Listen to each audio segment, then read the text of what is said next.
welcome to another episode of Tech Time Today. My name is Jeff Welpley, and in this episode, we're going to be going over a very important part of Lean Canvas, the problem. Every product is solving a problem. That's one of the things that we're going to get into. I'm going to explain what is a good problem, how to define your problem, and how to use your problem to help you make a better product. Make sure you like this video and subscribe if you haven't already.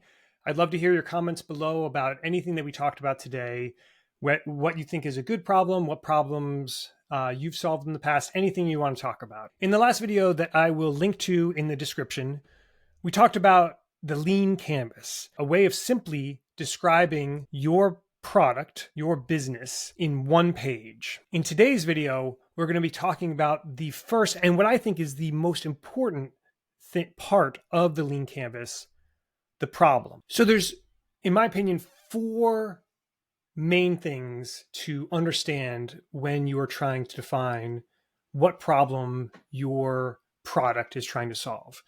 The first thing is that there's always a problem.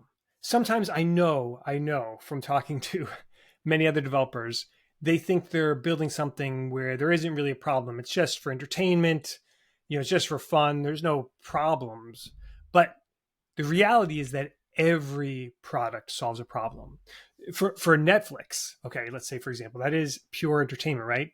But actually, it is solving a problem because there are many different ways of getting entertainment, but it's solving the problem, many different problems, but, of on-demand getting something quickly, right? In the past, when Netflix came about, there was Blockbuster, and it was kind of a pain. You'd have to go down to the local Blockbuster to get your videos and that type of thing. So on-demand solves that problem. Even the things that you think are not solving problems are actually solving problems. The second thing is that it's not more is better.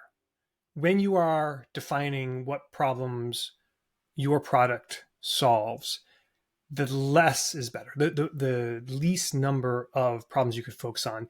The Lean Canvas guideline is 1 to 3. I think 1 is great. Usually your product may end up solving many different problems. Maybe there's like 6, 12, I don't know, different types of problems that it solves. But there should only be 1 to 3 max of the core of what you are really, really, really focusing on. Any more than that, and it's going to be nearly impossible for you to effectively prioritize what's important. Because again, going back to a previous video that I gave about Lean Canvas, the whole point is making things easier to prioritize in your work. And so to start off with, you have to figure out what are the most important problems that we're solving. And just narrowing down that list sometimes can be really hard, especially for people that have thought about things a lot and have all sorts of things. They're like, oh, this is going to solve every problem. Like, no. Narrow it down. What is the core thing that you're trying to solve? And it will help make everything else easier.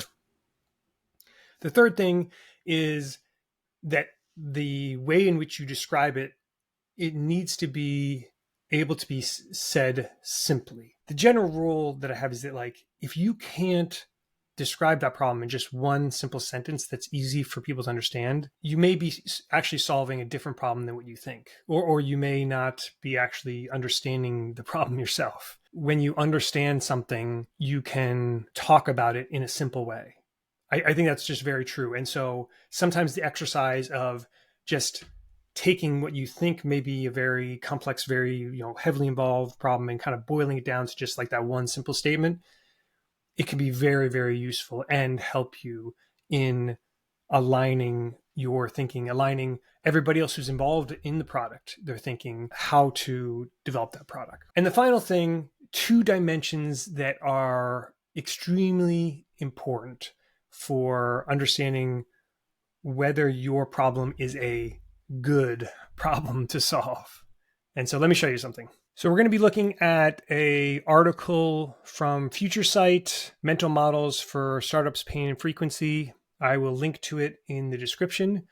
But the key thing that they talk about, which is the most important part, knowing whether those things are actually good problems to solve, whether they're even worth it, are based off of these two dimensions: pain level and frequency level. So pain level is how, for the people that experience this problem, how painful of a problem is it? Are they motivated to actually solve this problem? Because you could have a problem very easily that people experience, and maybe even a lot of people experience, but it's not that painful. When that's the case, they could theoretically look for a solution, but they're not highly motivated to. It's going to be extremely hard for that product to succeed in a lot of cases. I actually worked on something that had a low pain level or a problem, a cloud optimization company that we were trying to save people money on their cloud services bill.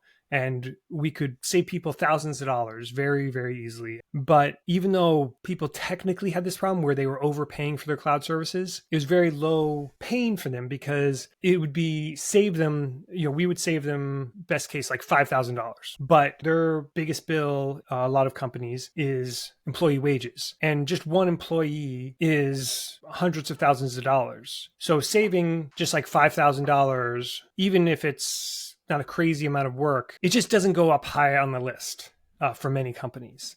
And it doesn't motivate them.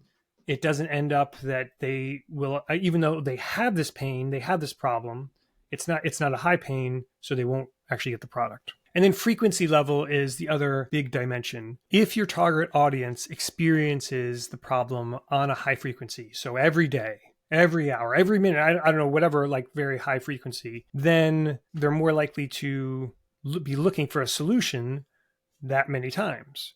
If it's something that happens less frequency, once a month, once a year, maybe only for an individual person, maybe it's only once in their lifetime.